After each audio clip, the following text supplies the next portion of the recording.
Hello, friends.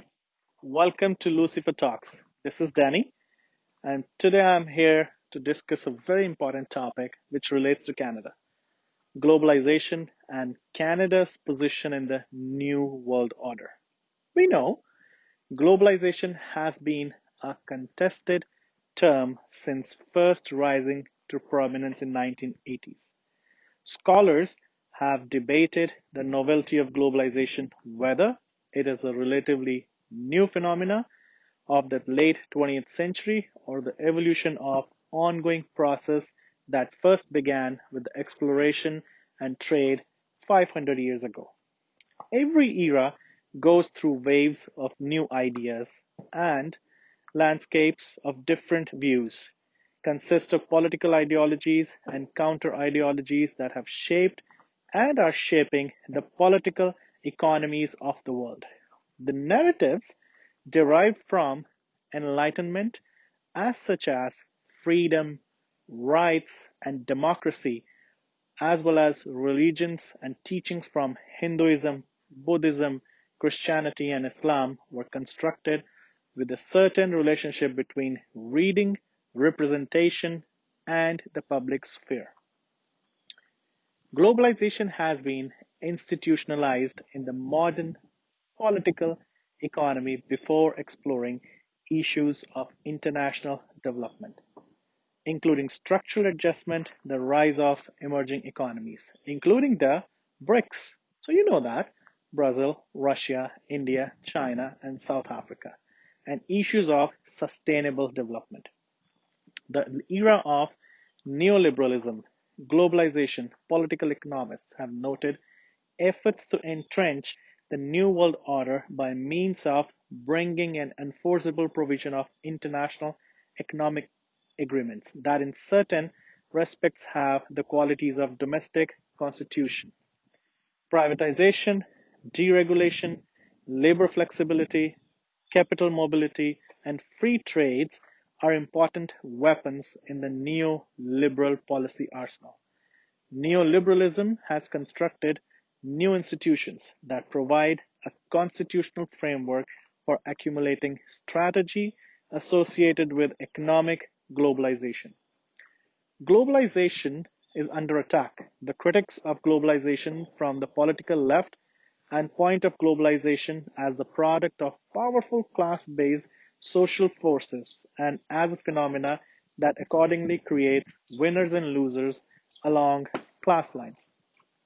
Other critics from the political right, often the so-called alt-right, who construct nationalist and xenophobia mythologies in which immigrants and foreigners loom large as cause of economic and cultural decline. The Brexit referendum and the election of Donald Trump, yes, Donald Trump in 2016, shows the right-wing criticism of globalization are on the rise. There is little doubt that the world's economy is actually in the process of transformation. Chinese President Xi Jinping is in favor of opening China's economy and rallies support for globalization in a bid to position himself as a leader in promoting international cooperation and free trade amid the threat of trade war with the United States. In his opening speech at Asia's Davos, Xi told the Bao Forum of Asia that his country's doors would only open wider and wider for foreign investment. Under Xi Jinping, the Chinese dragon has removed foreign equity, stake caps in banks, security firms, insurance, and has also lifted foreign ownership restrictions in the car industry by allowing Tesla to set fully owned plants in China without needing a local partner. In response to Xi Jinping's policy, we heard a different story from the US. Does that sound like free trade or fair trade? No, it sounds like stupid trade going on for years, tweeted Trump. Many concerns from the US is about protecting intellectual property rights, and trust between both the countries and various other world powers are on the shaky grounds. Even though Xi administration has indicated that China would be serious about protecting intellectual property rights, with a promise of tweaking its domestic regulation to comply with international economic and trade rules. A German ambassador to China wrote a note commenting on Xi's speech that promises to open up further have not been in short supply, but rhetoric alone would not change the fact that China was still extensively restricting foreign investment.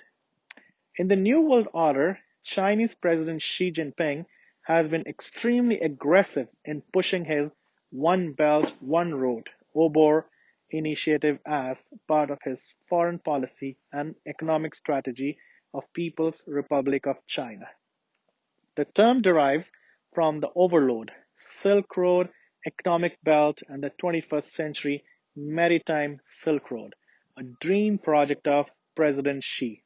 On land, the plan is to build a new Eurasian land bridge and develop the economic corridors of China, Mongolia, Russia, China, Central Asia, West Asia, China, Indochina Peninsula, China, Pakistan, Bangladesh, China, India, Myanmar. So this is all about China trying to control and get foots into all the boundaries. On the seas, the initiative will focus on jointly building efficient transport routes connecting major seaports along the Belt and Road.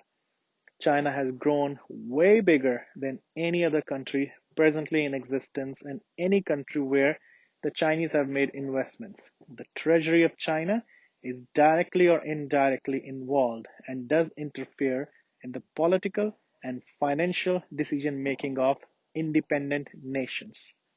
Center for Global Development, a US think tank based in Washington, published a fascinating report.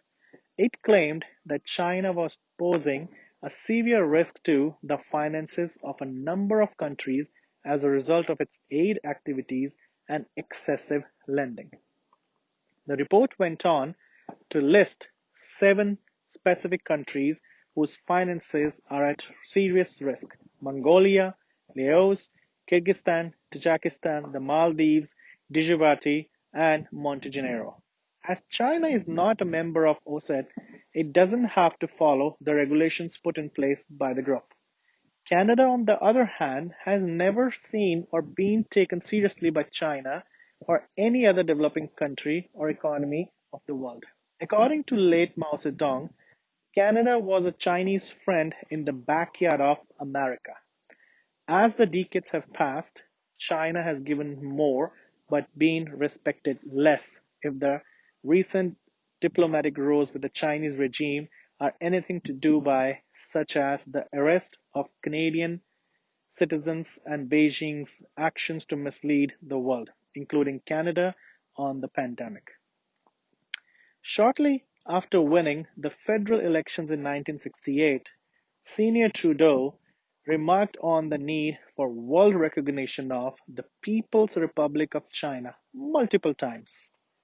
Chinese diplomats' reference to Trudeau's trip to China was seen as a young man, adding that he was ideologically leftist and as a result blacklisted and denied entry by the US. The ban was later removed after he made an appeal. After taking office, he intended to distance himself from the US on China policy. So, Chinese have been playing with the Canadian politics. He made it to public that Canada would do something that the US didn't agree or like to do, and used the analogy of touching the tail of the tiger. Governments after governments, Canada has been offering favors to the Chinese administration and has been ignoring the human rights and religious rights abuses conducted by the Chinese governments.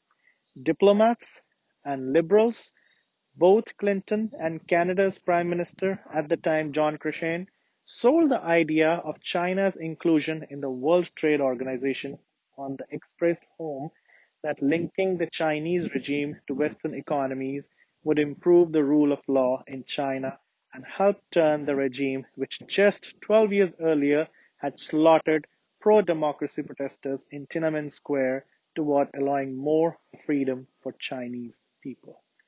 Since the return of liberals back in power under Trudeau, Canadian administration has been the weakest and without any policy in place to deal with China, India, or the United States. Irrespective of the Canadian government's vision of looking for partners beyond the US, its dependence on the US cannot be ignored. If US moves its investment, Canada could be the next Mexico. For Canada's survival, a friendly relationship with the US means a strong safety net and economic prosperity for its citizens. The US, on the other hand, is capable of replacing its dependence from Canada in favor of any other country in the world. Current US administration isn't satisfied with the efforts made by the Canadian government in favor of the US, nor seen in line with long-term American defense or economic policy. Justin Heather Holmes has rendered a markedly unfavorable decision in the case of Huawei Chief Financial Officer Meng Wanzhou, the notoriously potent and sadistic Chinese Supreme Leader Xi Jinping will retaliate against Canada by instructing his secret police to abduct and imprison some more Canadians. It's been a decade since US intelligence officials and Barack Obama's White House first told Canada in the clearest language possible that Huawei was a bad news.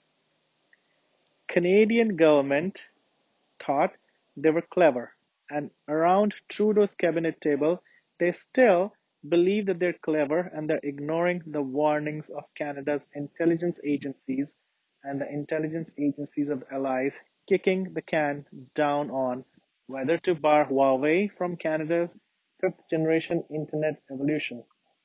As a Canadian, we have to ask serious questions.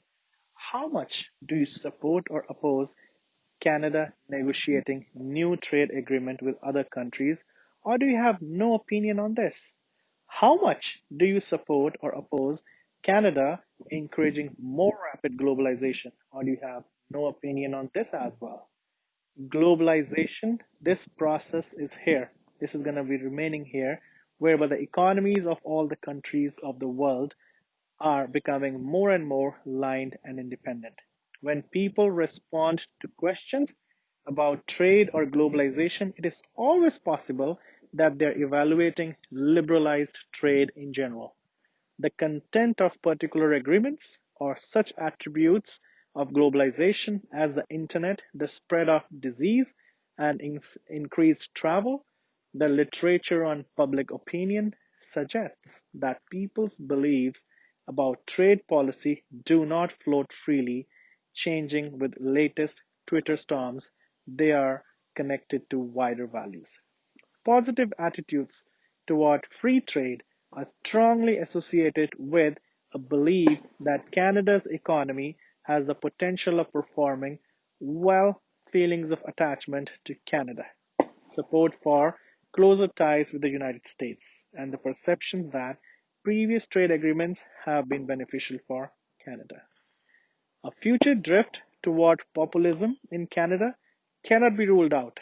The rise of certain sects in Canada could pose some threat to Canadian society and its relationship with US and various Western countries. Homegrown terror can ruin Canada's image in the developed world. Canadians have to ask questions. Nothing of our world is more vulnerable than globalization itself, which has been under attack in recent years, particularly by the nation first policies of the US under Trump administration. Mr. Trump is up for re-election in November, and the pandemic couldn't have arrived at a worse time for Democrats. Mr. Trump is utilizing the White House in the best possible way to describe how his administration is saving millions of dollars, similar to what Mr. Trudeau is doing through these daily announcements from the steps of his house by keeping the parliament suspended till September 2020. The Canadian Parliament has been operational for merely 34 days, and the second term of Mr. Trudeau has been uncounted for. Democracy has been kept on the hook here in Canada. whereas questions have been raised about Mr. Trump and his administration, even though he's running a majority government across the border. Who knows? He might get reelected. It seems like the next election, Trump is going to be reelected as the President of the United States. Canada appears to be a nation without any spine or policies in place, not only in North America, but within the G7 and OCID countries. With whatever is happening in the US, governments across the world and pseudo-seculars have been questioning the democratically elected government in the US, UK, India, and in many other countries. Today's global supply chain faces a far more lethal opponent than simply the most protectionist president since the Second World War and his populist cohorts. We have tragically learned in recent months not only do goods, capital, and technology move seamlessly through our highly interconnected global economy, deadly viruses also freely enter countries far away in different continents. COVID, the pandemic, started in Wuhan, and the city lies at the epicenter of the de facto factor of the world, China. In recent years, China has a negative track record on human rights, civil liberties, religious freedoms, and worse for being the ground from where the world has faced complicated challenges such as N1H1, SARS, and now COVID-19. Though Canadian leaders have been blaming President Trump for being blunt and tough on China, hardworking Americans and poorly paid labor class of China and the world in the long run will benefit from these tough talks. Post pandemic, globalization will go through tough times and marginalization of certain economies will take place. Will China sustain? Would be a question we all need to know. The biggest benefiter of all the disturbance won't be Canada, as the Canadian government has failed to build a proper manufacturing base here in Canada. The unionized work environment is also to blame, as these unions, though obsolete, put unnecessary stress on factories and businesses. Workers in Ontario have to accept the new challenges and be prepared to work at rates far lower than the current ones and be thankful for the Canadian immigration policy that newcomers want to move to Canada and they will continue to support the Canadian economy through investment in a business, services, or purchase of real estate and other commodities. So Canada should be blessed, should feel that immigrants are going to help the country. Without the immigrant inflow in Canada, neither the value of the dollar nor our standards of living could be maintained. Will the European Union even endure viable after the pandemic subsidies? Or will it yet be another failed experiment in globalization? Viruses don't care about international trade, but the pandemic has done exactly what Mr. Trump's 25% tariff on US 250 billion of Chinese goods were intended to achieve. The levies on the likes of which we have not seen since the smooth Huawei tariffs of the early 1930s are forcing US companies to repatriate industrial production and the jobs that went with from China and other cheap labor markets. Will Washington even need punishing or pushing double-digit tariffs to accomplish that goal in the post-pandemic economy? What will soon emerge? All of a sudden, it won't be just a protectionist president calling for jobs to come home, but it might be the new common in and around the world. Me first. Businesses around the world will be under pressure from their shareholders to scrap their global supply chains in favor of local sourcing. Buy local, buy Canadian, grow local, invest local, buy local, supporting local wage rates. No matter the minimum wage will be the new nationalist approach. Millions of people are affected around the world as the virus migrates from continent to continent. So does its economic impact. Economies are busted. At home in Canada, more than 1 million workers lost their jobs in March, 8 times the previous monthly record that was set during 2008-2009 recession, one of the most devastating on record. Goldman Sachs says US GDP is poised to shrink by 34% in the second quarter. This is a decline of the Depression era magnitude. The Canadian economy is not in good shape. Billions have been siphoned off in the name of supporting the economy and local Canadians. Questions need to be asked. Post pandemic, we will see a rise in increased direct taxes, income taxes, and property taxes for supporting the economy. So it's going to be time where we will see taxes, taxes, and taxes. Through newspapers, it is visible that people are predicting a housing market bust, and people are cheering for that. Those wishing a bust for the Canadian housing market, it would come as a surprise that this pandemic might not have a long lasting impact thanks to immigration. Housing as a sector is responsible for about 20% of Canadian GDP, and it does support various other economies. For North America to remain at the top choice and leading power of the industrialized world, a strong human to human and business partnership between the US and Canada is a must. So we should look into that. If Canadians continue to take the US administration for granted, it will not be long for us to see US investment pouring into Mexico that will leave a negative impact on Canada. A selfish friendship between Canada and China won't be enough to save Canada and the Canadian dream in the post pandemic era. So we need to think about our future. We need to think about our relationships with the people and the world around us.